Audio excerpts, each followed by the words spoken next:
Hi, welcome to my office. I'm Tasha. My name's Tori. It's great to meet you, Tori. I understand you're here with a referral from your primary care physician. Tell me a little bit more about that. Well, recently I haven't been sleeping very well, and he referred me to you because the way that I get sleep is I have like a bottle of wine a night, and I wanted to see if there's anything I can do to change that because I know that it's not a good path to be down. Okay. Well, I'm glad you're here. I can tell that you do recognize that maybe your drinking might be causing you an issue. So tell me what a regular day is like for you. Well, I go to work and then I'm tired constantly. Like even when I get home, I try and take a nap and nothing will come, and I just feel so exhausted all the time, and I don't know why. Because I've been trying to sleep, it just won't come unless I've had wine. Okay, so you've been struggling with sleeping, and you're feeling exhausted and really tired all the time. Okay. Tell me what your family life is like.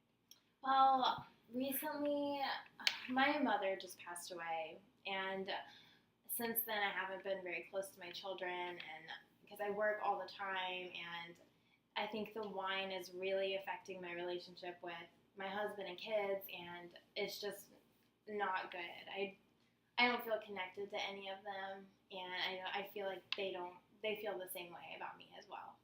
Okay, so what I'm hearing is that your connections are kind of broken there, and that you're still really struggling with the loss of your mom. Yeah, I can hear that. Has anybody ever told you about the stages of grief before? Maybe, but I've never had to deal with them, so I never really paid attention. Okay. Before we leave here today, I'll make sure to give you a pamphlet on the different stages of grief. Thank you. There are also some groups that you can go to that might help you on that as well. So your relationship with your kids, you said, is kind of strained. Yeah. How's your relationship with your husband? Well, he gets very angry with me with the wine and all of that, and we've actually had quite a few talks about how it needs to change, and I just feel like he's attacking me with it, and I don't feel like he's supporting me. I feel more that he's just angry and doesn't want to help me in the way that I need help. Okay, so you feel kind of attacked from your husband. Yeah, exactly. As far as your drinking and stuff goes. I've heard you mention the wine a few times. So, do you feel as though that's disruptive? Or? Yeah, I mean, I would prefer not to have to rely on it to be able to sleep, but that's just the only way that it makes me feel better, and it makes me feel tired, and it just works. Okay, so it is, you enjoy it, but it is disrupting your life. Yes. It's causing an issue. Okay. So what would you like to do about it? I want to be able to spend time with my children and get a decent amount of sleep at night and be closer to my husband and not have him constantly angry with me. And I just want to fix it somehow. Okay. It sounds like you really do want to get to spend more time with your family. It sounds like you're really wanting to repair those relationships there. Okay, so what, on a scale of 1 to 10, how ready are you to change? Would you say 1 being, not very ready, and 10 being very ready? I'd say I'm about a 7 or an 8. I mean, I do enjoy the wine, but I think that I enjoy spending time with my children a lot more, and I think that would be better for me. Okay, so why would you say a 7 or 8 instead of a 5?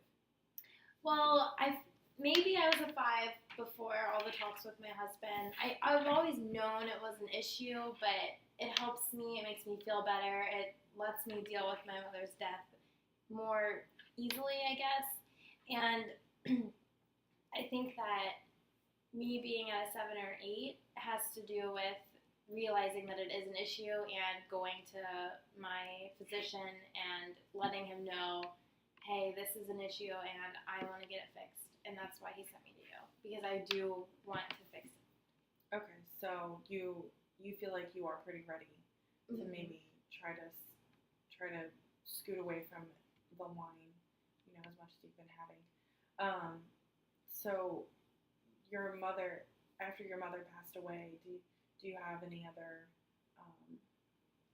like, is your father still around? Do you guys ever talk about that, or you and your dad? Well, when I was younger, my parents, they always seemed to get along very well, but I never felt a sense of love with them. Like, they just weren't very connected, I feel like. And my dad was just not really present, and I don't want that to be how it is with my children. I want to make sure that that's different, because I never felt like he really was there for me. Okay, so just to make sure that we're on the same page here. What I'm getting is that you, on occasion, will have a bottle of wine in the evenings, and that it helps you sleep after your mother's passing, um, and that your relationships are currently a little bit strained, and you feel like that is due to the wine and stuff, and your relationship with your dad really isn't as great as it could be. Um, so